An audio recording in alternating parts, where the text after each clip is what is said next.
Welcome to this evening's meeting of the Community Services and Licensing Committee, June 19th, 2025, and we are just quorate, so that's good. You can't go home. Yeah. Thank you all for being here. Have apologies from Councillors Oxley, Prenter, Thomas, Dado and Godfrey. Any declarations of interest from anyone to declare? No? Good. The minutes from the last meeting in January 2023, that can't be right. 13th of March 2025, yes. Is it agreed that I can sign the minutes of those meetings? Please raise your hand if you're okay with me signing the minutes of the last meeting. That looks like a majority. Yeah. Thank you. Okay. Next on the agenda,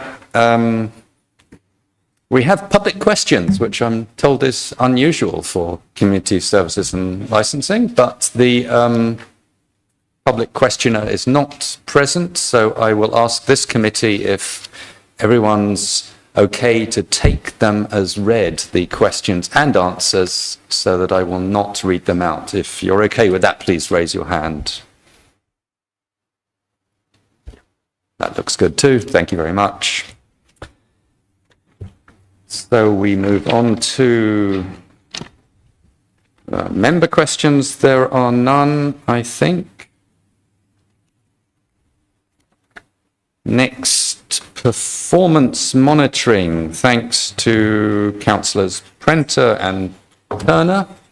Are there any questions on performance monitoring?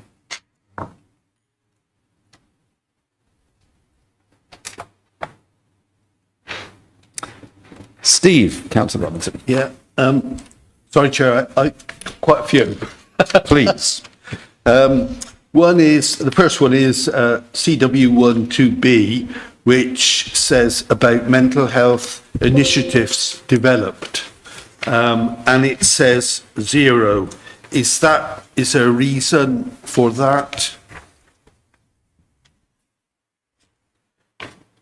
Q4 2024 results. It was CW. Yeah, I see. CW2B, number of mental health initiatives developed. Yeah. Is it because we haven't got onto it, or yeah? No, it would be down to there weren't any new initiatives developed during this quarter. Right. So that's why. So it's not that no work's being done on mental health. No, it's just that there haven't been any new initiatives put forward. Okay, thank you, Hannah. Next, please. And CW 1.4, the youth strategy. I know that we've got something coming up in the next few weeks. Do we know when it's likely to be completed and come back to us? Yeah, so we're hoping to have a draft strategy by September, and then there'll be a consultation period, and we'll bring it to CSNL in December this year. Thank you. And I was pleased to see that, you know, that we'd had a decrease as well in the temporary accommodation for families. That's good. I thought, yeah. So it's not all but no, I thought that was good. On antisocial behaviour, I did notice there were quite a lot of cases that were unresolved. Now, I didn't know why that is. I mean, in my own division, we've had a huge increase in adult antisocial behaviour over the last month to 6 weeks, and I'm just concerned: have we got the officers in place to follow things up? Yeah, so in terms of the antisocial behaviour, the reporting mechanism that the team have been using for the past period, sort of couple of months and years, doesn't give us the data that we need. So we've just launched a new platform that will come through, and we'll be able to see really clearly which ones have been resolved, which ones have maybe been passed on to partners to deal with, and things like that. So we'll be able to report far more accurately back to committee about what has been achieved moving forward.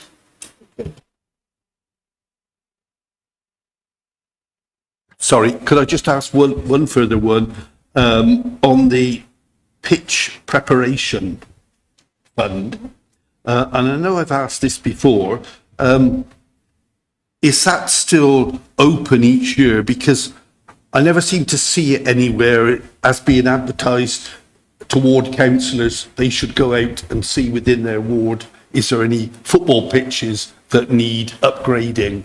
Because I see that we've given quite a bit of money around. Sorry, Steve, which number's that on? Sorry, CW4 2B.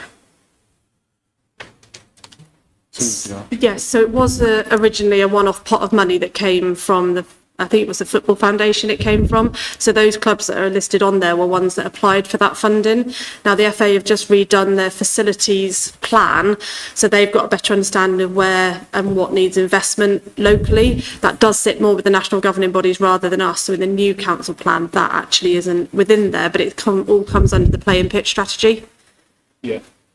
So could I just, through the chair, ask Hannah, so for instance, in my own ward, I know that they've got drainage issues on the King George V field.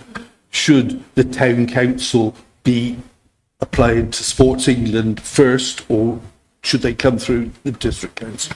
The best thing would probably be to talk to the Gloucestershire Football Association. They'll have a really good understanding of what needs to be done. It also would link to what football and level of football is played on those pitches, to what funds they can access. We can happily link them through to the officers at the GFA if that would be of use. But yeah, it comes more from the national governing body than us. That's really helpful. Thank you, Hannah. Okay, thank you, Steve. Thank you, Hannah. Any other questions on performance monitoring?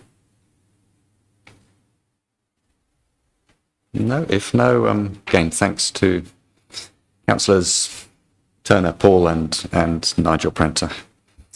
Then we go on to item 7, which is the draft statement of licensing policy, which will be introduced by our licensing manager, Rachel Andrew. Rachel, please. Thank you, Chair. So under the Licensing Act 2003, every 5 years we've got to review, consult and re-adopt our licensing policy. We've got one in place obviously at the moment, and that one's due to expire next January. And that document is a policy that lays out the principles we're going to apply when we're administrating the Licensing Act. And for example, if we have licensing hearings, it gives us a bit of a steer of what kind of decision making that we're going to do. It also gives advice to applicants and license holders as well. So I've looked at our current policy. There's not been any big national changes. There's not many big changes in legislation or national guidance. So I don't think we need to make any major changes to that policy. But I have added a few extra bits to it, which are some topical issues that have kind of come up in the last year or so. So one of those is about drink spiking. We've got Ask Angela and Martin's Law. And what I've put into the draft is some suggestions of what our expectations would be with licence holders and with applicants regarding those matters, and some ideas of how they could implement them. Just to expand a little bit on those, so spiking obviously can be drink spiking, but it also can be putting things into somebody's food, or it could be sort of catching them with an EpiPen or something like that as they walk past. And our understanding is that over the last 4 years, that is on the up. So nationally, it is something that we need to address. Ask Angela is a national safety initiative that allows anyone that's feeling unsafe or threatened to discreetly ask staff for help in participating bars and venues.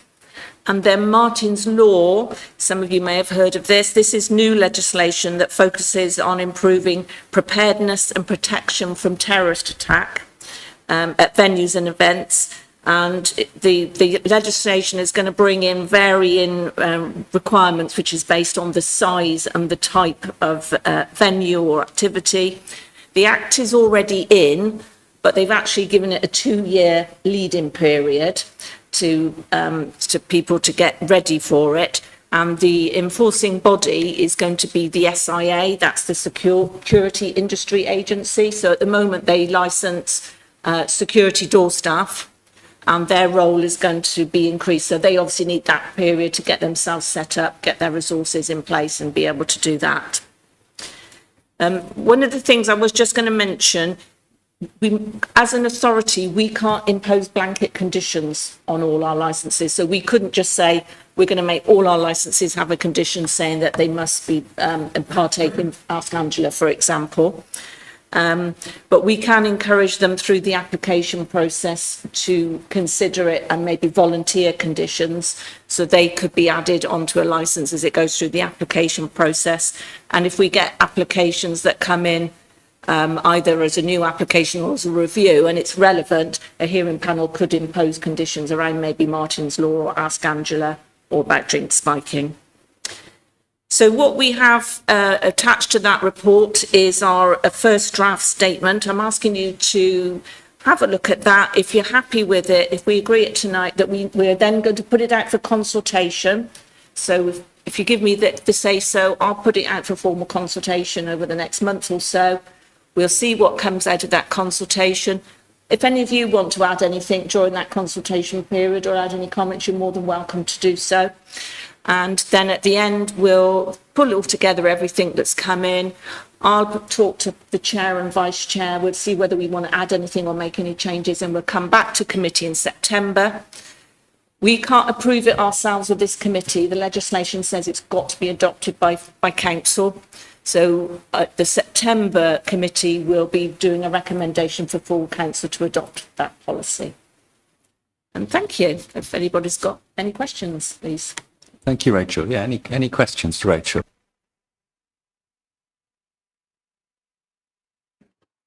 Big button. There we go. Thanks, Rachel. Yeah, just two questions. One was on the Stroud Safe scheme, and I just wondered how successful that's been and what the outcomes have been with that.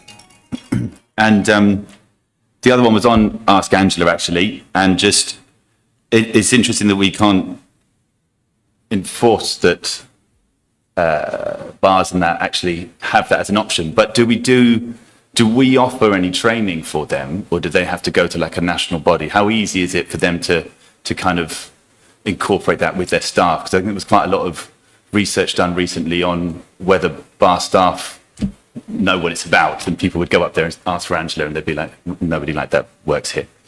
So yeah, just those two, if you could build on that a little bit, that'd be great. So thank you. Yes, so Stroud Safe, thank you for raising Stroud Safe. So Stroud Safe is a really effective initiative. So basically it's managed through Steve Lindsay. I don't know if any of you have met Steve Lindsay. He's part of, comes sometimes to our meetings. So he manages it all. Again, it is a voluntary participation. We have got a few licenses that actually do require them to be members, but generally it's voluntary participation. It does focus mainly on Stroud itself, but the participants, they all get provided with a radio. So on, say, like a Friday and Saturday night, they can be in communication with each other. So if a problem happens at one venue, they can alert all the other venues through the radio that such and such, we've just had this problem, they've just left our venue, we think they're heading down to you. Be prepared, for example. They can also report things through to the police as well, and I think it connects into the control room. Yeah, thank you. So it connects into the control room. Also, as part of that scheme, there is a sort of banning system. So if one of the premises bans somebody because they've been behaving inappropriately, they will go on they have like a yellow red card system, but it goes on a ban list, and then all the other participants can access that detail. There'll be photographs on there so they know who's been on that banned list. We also have quarterly meetings, I think, quarter or 6 monthly meetings. So myself go, people from community safety go along, some of the community officers and obviously the participants, and Steve's there, and we can talk it through sort of relevant issues. Anything else you can think of, Hannah, to mention about Stroud Safe? No, but if you wanted us to get some of the information that you were asking for, we can go and talk to Steve and maybe get a briefing paper put in so you can have that information about what they've been doing. We're with them today in police headquarters, which is why I know that they come through, they can hear the radios constantly and then watch CCTV at the same time. It's good fun.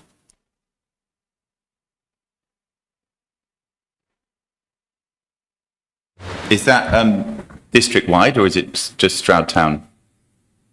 It's just primarily Stroud Town. I think people in the other areas can participate. I don't think the radios will work that far. Yeah, right, That's of course. kind of what Yeah, I've heard. But they can still be part of it. They can still see the band list.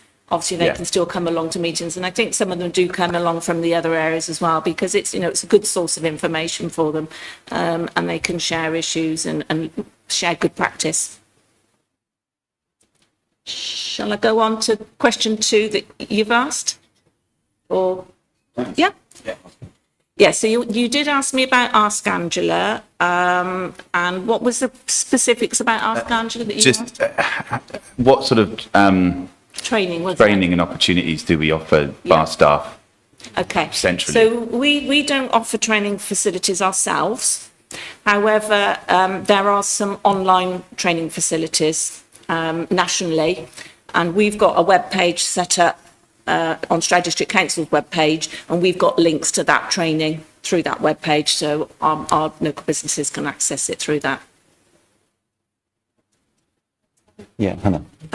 As part of Antisocial Behaviour Week, which is the 30th of June to the 4th of July, the community officers are going to be going out around Stroud Town, Nailsworth, Dursley, Wootton, trying to work with businesses to understand what knowledge they have of some of these schemes. Do they offer it? Do they not? So we will have a bit of a database to understand who has and who hasn't, and who we can support and how we can work with them moving forward. To sort of, but we need to get a sort of an understanding of what's out there before. And Darren just said Stroud Safe, the leisure centre, are also on that. So if you did want to see how that all works in terms of the radios, we could get you to have a listen in. Thanks, Hannah. Rachel. Ian. Thank you, Chair. Rachel, are there any, what are the links or mechanisms for the licence holders in the other parts of the district to get information about Stroud Safe? It's probably something that perhaps we could share with Steve Lindsay, who organises Stroud Safe, because he was, as well as doing Stroud Safe, he also runs it in Gloucester as well. So he's very experienced. Yes, it's something certainly I think we can flag up with Steve to see if it's possible to expand it into the other areas. I think it's something that's already been raised before, isn't it? I'm not sure. We'd have to go away in and get some more information about that. We can obviously talk directly to Steve and understand a little bit more about what that entails if you're expanding that, because obviously the radios go through to police headquarters, it links through to the CCTV cameras that feed directly into the control room. So I suppose it would be understanding where that goes as well. So, but we can happily take that away and come back to you. Yeah, that'd be great. And I'll try in the meantime to ask the various licence holders around Cam and Dursley if they'd be interested to know more. Thank you. Okay. Before I ask a question, just on Steve Lindsay, and you might be pleased to know, Ian, I went out with Steve Lindsay last winter with Simon over, and we did Dursley and Cam, and Steve comes from that area, so he's more than happy to take councillors out with him on a trip out of an evening and to see what he covers as an inspector in the specials. Yeah. Question, Rachel, on Martin's Law, and bear in mind that we licence store holders now, and do you see any sort of financial implications for the district council, you know, of possibly having to properly close off roads when, you know, so that no cars can, as we've seen these sad occasions when people have been mowed down, is there any financial implications to the district council to have to physically close off roads? We don't think there is. It's all got to be kind of proportionate. And there is this tier thing. So for some businesses, it's going to be just a responsibility to think about what they would do in that scenario and kind of have a plan in place. It's not necessarily expecting everybody to have to start putting bollards in the roads, stopping traffic coming through and all those sorts of things. You know, we have to weigh up what the risk is and what proportionate action that business should take. And for the slower ones, it is really going to be about training, staff awareness, and just having a plan. But for some of the bigger premises, then we'll have to wait and see what comes out in the guidance. If it's appropriate for a big, I don't know, say we had a big event, then they may have to put something in place to protect from attack.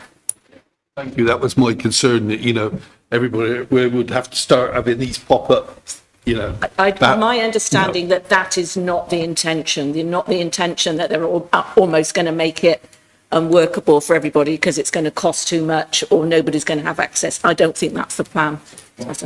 Sorry, my question was follow up. Same thing really, but surely a lot of the venues are going to have to get a lot more equipment and things, especially the bigger venues. Because as we saw, with Manchester, they were carrying out people on doors, and so they're going, stretchers, different things. So the cost could be quite substantial, I would imagine, for some venues. I think it is all going to be dependent on size and the risk assessment of the premises. And it's going to start off with what's our procedure. If something happens, what do we do? What do we need to put in place? So I think a step at a time at the moment, and it's still a little bit early days of how it's all going to kind of pan out. And we will be also expecting some more guidance coming through from the government as well over the next sort of 24 months to give us a bit more of steer of what that expectation is. Thank you, Rachel. Any more questions for Rachel on this?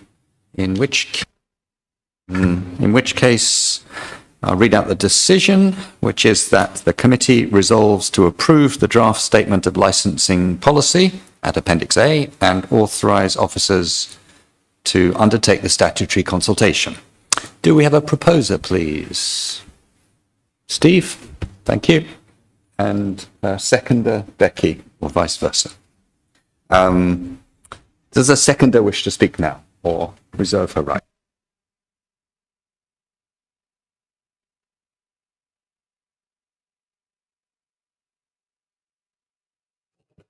Big button's broken. Just to say thank you, Rachel. It's a great report, and thank you for your work on this. Clear and concise as ever. Anyone else like to say anything in debate? Hasn't already been said in questions? No, if not, then I think I'll ask the proposer to sum up, please. Yeah, only just to say thank you, similar to what Becky said, thank you to yourself and your team for producing the report. Quite willing to support. Yeah, good. I echo the thanks. Thank you, Rachel. So we'll vote on that. Please raise your hand if you're in favour. And that's unanimous, I think. So that's agreed. Thank you very much, Rachel. Next item on the agenda is the Stratford Park Vision and Ambition Development Plan 2025-2029, which I think most of us have been involved in consultations on. So pleased to have Mike Wardell here as Public Space Officer to present the report. Thank you, Martin. I'm going to read through this. I'm not used to speaking in front of everyone, so I apologise if it's a little bit wooden. So the Stratford Park Vision and Development Plan outlines a framework of actions to be undertaken in the park over a 4-year period designed to enhance the park across 6 key themes, which are creativity and climate, which is enhancing the park's natural habitats through nature recovery biodiversity projects. It's communicating and connecting, so strengthening engagement with local communities and partners to foster collaborative and inclusivity within the park.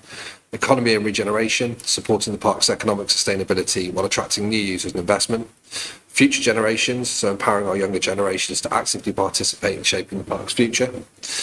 Community and well-being, so developing a diverse range of activities that promote health, inclusion and community cohesion. And a heritage in place, which is preserving and celebrating the cultural and historical significance of the park within the district.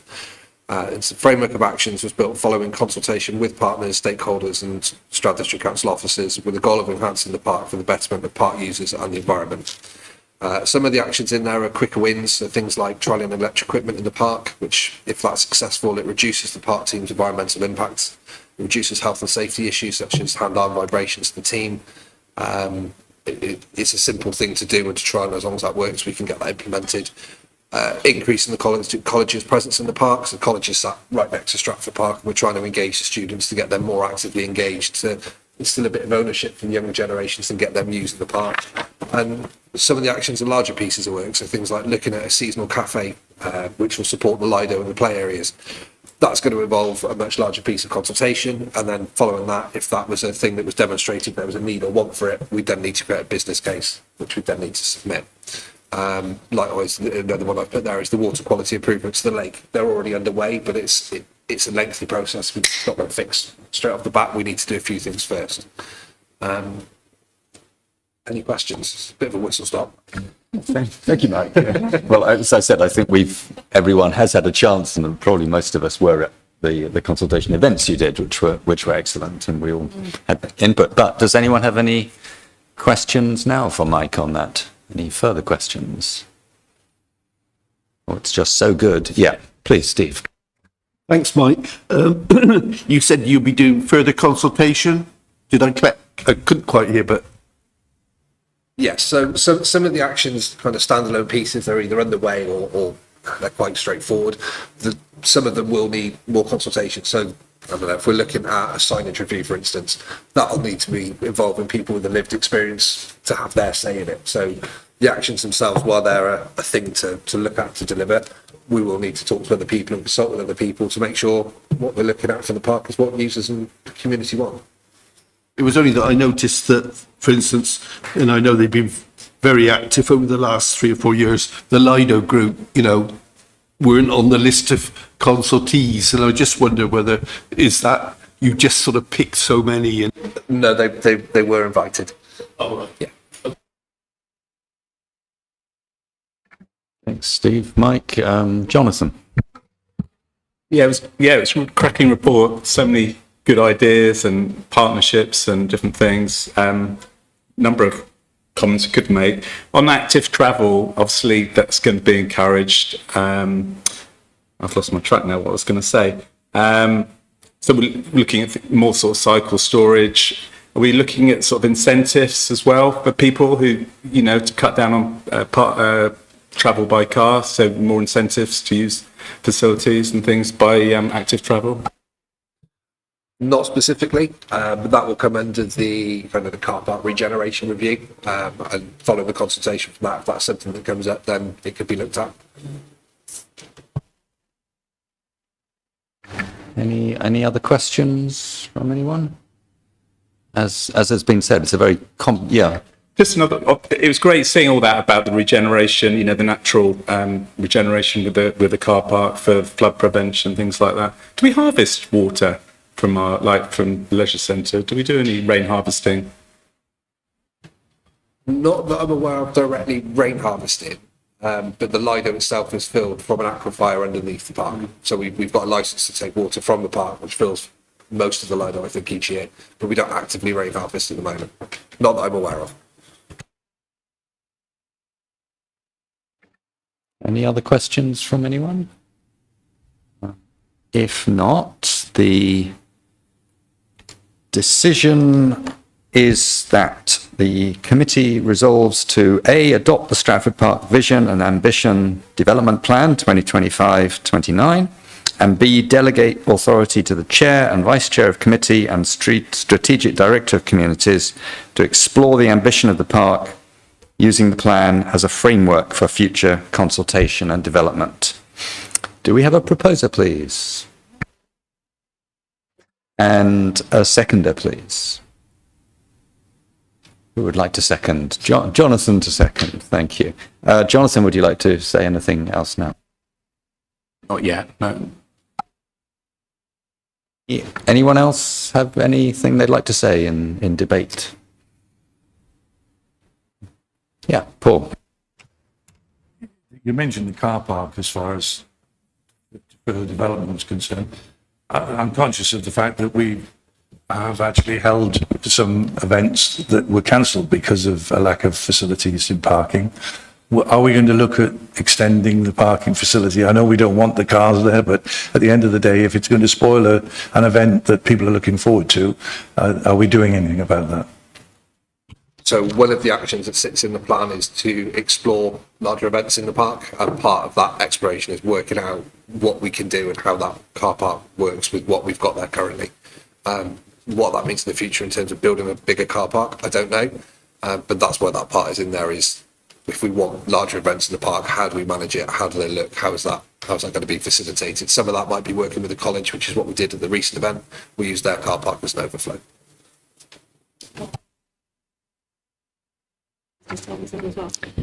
They're working with sort of making close relationships with Tesco's, the college and things like that to try and overcome some of that challenges that we have with the parking there as well. So it's about, I suppose it's about us working better in partnership with some of those organisations in order to overcome that moving forward. Yeah, Tesco's have a big car park, don't they? Yeah. Thank you, Hannah, Darren. Yeah. Any other questions? Well, it's supposed to be debate now. We backed up. Thank you to Becky. Yes, quite right. Any other debate comments at this point? And if not, then I think it's to the proposer to sum up. Want to say anything? Jonathan. No, just thank you for a comprehensive report. It's I think it's really exciting. A vision for the whole area. Some really exciting ideas, but obviously, we'll have to see which ones come to fruition. And but I think there's so much there, across a number of areas of regeneration and environment. So thank you for the work's done so far. Becky, as proposer. Thank you, Chair. I think just to say this project and this report kind of represent the very best of the council to me. Like, it's so exciting, it's so visionary, it's so, how can we use this space for the public good and for everybody in the community? Who else can we work with? I think you were mentioning, the events were just so exciting in that way, just opened up to what can we do? That just beautiful thinking that's not limited and is just really hopeful.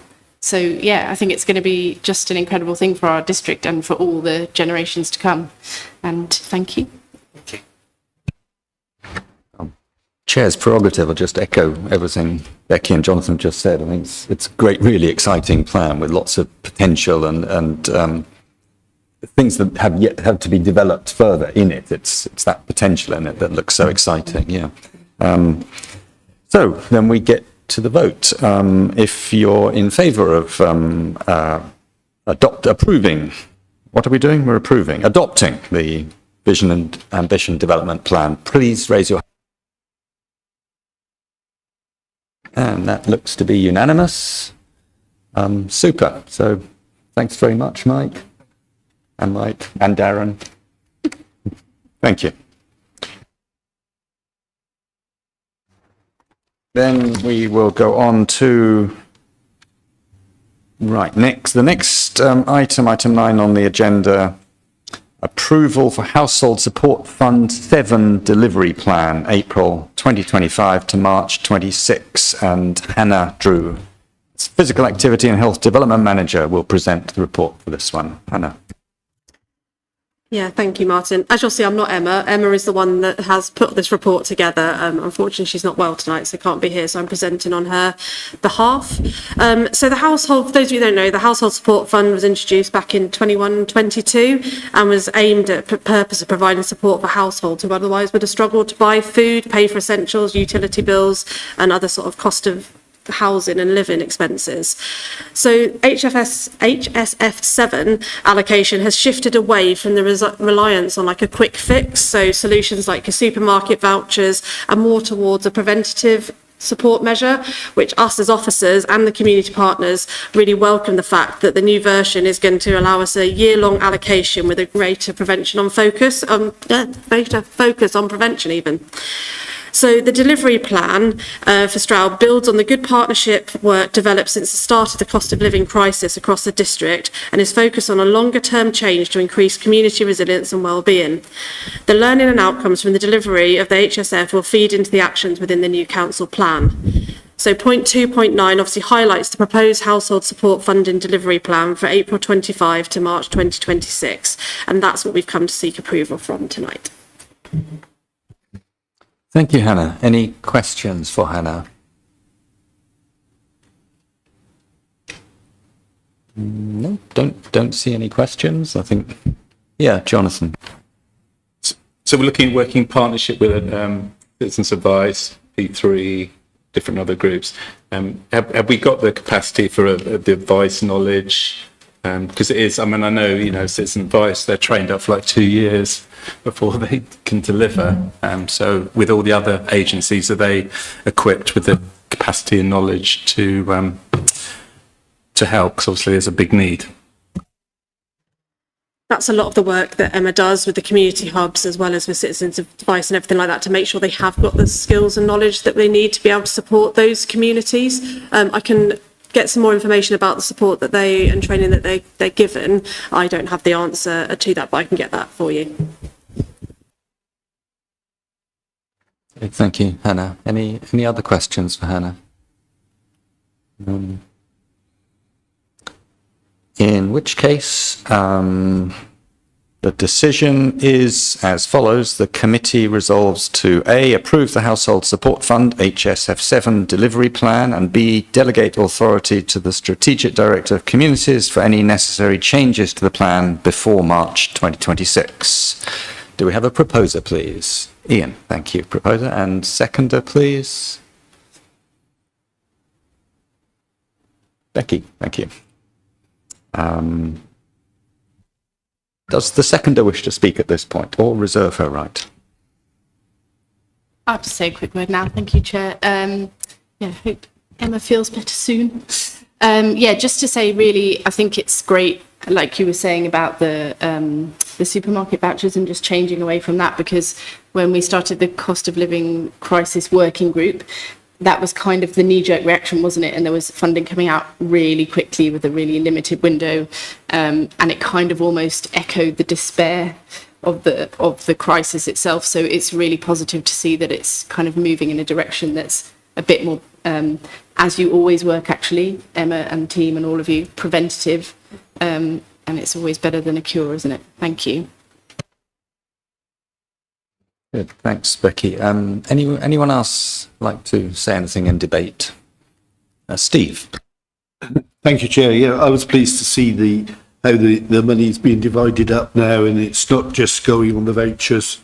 I know in my own ward, prior to COVID, we used to have a drop in for the Citizens Advice, and I'm really keen for that to restart, particularly when I see the number of people attending from the Ellsworth area to Citizens Advice. So I'm pleased that there's some funding there, and I hope that our town council will be able to find some funding and we'll be able to start it up again. So, yeah, thank you. Thanks, Steve. Anyone else like to say anything? If not, where are we? Proposer. Sorry, I lost track. Who's the proposer? Ian, would you like to sum up or say anything at this point? Yeah, I would. Thank you, Chair. I'll begin by just saying thank you to Hannah for relating the report from Emma tonight. And also I'd like to note, please, in our minutes, the work done by Emma and her team in supporting the hubs and other organisations around the district with this work and the other stuff that they do as well. I think this is really welcome. I think it's brilliant that it's evolving towards a more preventative and sustainable approach to supporting people. And echoing what Steve has just said, I think the need is ever growing. We see still an increasing demand for food banks and food pantries and the like across the district. So I welcome this and wholeheartedly recommend it. Thank you, Ian. Okay, then come to the vote. Please raise your hand if you're in favour of this resolution. And that's unanimous. Thank you very much. Thank you, Hannah. Okay, the next item 10 on the agenda is an integrated care board grant for a data analyst and mapping. And Hannah again will introduce this one. Are you standing in for Emma again? I am, yeah. I can't take any credit for this. I'm just the one delivering it. So yeah, Emma, this is again Emma, who's worked tirelessly over years to get to where we are now. So sort of Stroud Council have been awarded £70,000 from Gloucestershire Integrated Care Board to fund a fixed-term data analysis and mapping role. So for the last 6 months, Stroud, Forest and Cotswold District Council's health and wellbeing managers have been working together to form a more closely working relationship around rural health inequality challenges. Stroud and Cotswold and Forest have created a tool for identifying of need where using different sets of data pulls together from external and internal partners to create sort of heat maps that highlight the differences in different measures of health inequalities across the patches. So that approach has enabled the partners to work really targeted in certain areas, and that's something that this will be looking to do in Stroud. So this proposed role will drive forward sort of better health outcomes and help to ensure that Stroud are working in the right priority areas and in the right places. Wellbeing partnership work is also woven throughout the council plan through the health prevention response and long-term management, housing, planning, managing healthy communities, the infrastructure and support in private sector, social tenancies, the health inequalities work, climate change and community safety. So this role will support the collaborative approach that's being taken already by the rural district councils in Gloucestershire, the ICB and also the voluntary sector to address health inequalities. This proposed role will support and enhance the outcomes across multiple council teams and partners and will build on the successful data sharing models, as I've mentioned before, that Cotswolds and Forest have already started to use. So the Integrated Care Board's investment really reflects a shared commitment to reducing health inequalities and promoting best practice across Gloucestershire. So I'd like to leave it. Thank you, Hannah. Any questions for Hannah on that? If no questions, then I can read out the resolution, which is that the committee resolves to A, approve the allocation of the Integrated Care Board grant, and B, delegate authority to the Strategic Director of Communities in consultation with the Chair and Vice Chair of Community Services and Licensing to make any amendments to the proposed allocation value. Do we have a proposer, please? Ian, and a seconder, please. Jonathan, thank you. Jonathan, would you like to say anything at this point? Just again, a big thank you to Emma and the team. I think knowledge is key, isn't it? Now we need to work together to understand our knowledge of so many areas, pressing issues. Only today, we look at this heat, climate change, air pollution was mentioned today in the news. We're still getting 40,000 a year people dying from air pollution. And I remember talking about this regarding health, for example. It's still a bit sketchy. The areas of people that who have died or whatever have had health problems from air pollution in the county, because I think there was a hotspot around Cirencester or somewhere that there was a worry. So anything we can do to map things, I think is key, and I think it's a great idea, especially sort of in rural areas as well, where we don't always have the knowledge. So I think it's great work. Thank you, Jonathan. Anyone else like to say anything? I would just say before this committee meeting, we had one of the series of consultations Chris Utley's been doing on the new climate change strategy, and I mentioned this to him, and he thought that the data and mapping that this post will produce might be very helpful to inform the adaptation part of the climate change strategy, which is a shift. One of the significant shifts in the new climate change strategy will be to emphasize adaptation as well as mitigation of climate change, as well as the nature side. Anyone else? In which case, where am I? The proposer to Ian, please. Again, thank you, Hannah, and thanks to Emma and the team. The conversation with Emma a little while ago really highlighted with this that we have here a data resource that we're not extracting sufficient value from. So this investment and the analysis that will come from it is really welcome, because as I understand it from Emma, the unknown in this are the gaps in provision. It will help us gain clarity about where in the district we have the most ingrained and in need responses, and help us to direct resources in the future towards that. So again, I welcome and recommend this. Thank you. Then we get to the vote, please. So if you're in favour of this resolution, please raise your hand. And that is again a unanimous vote. Thank you very much. Thank you, Hannah. Emma.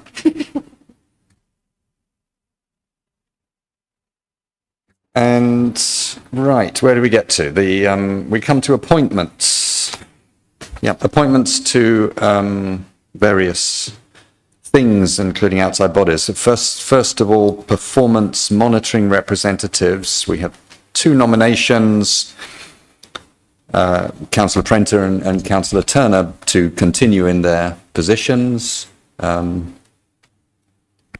you want to say something, or just confirming your willingness? My apologies, but I just wanted to say, to the best of my knowledge, Nigel Prenter has stood down.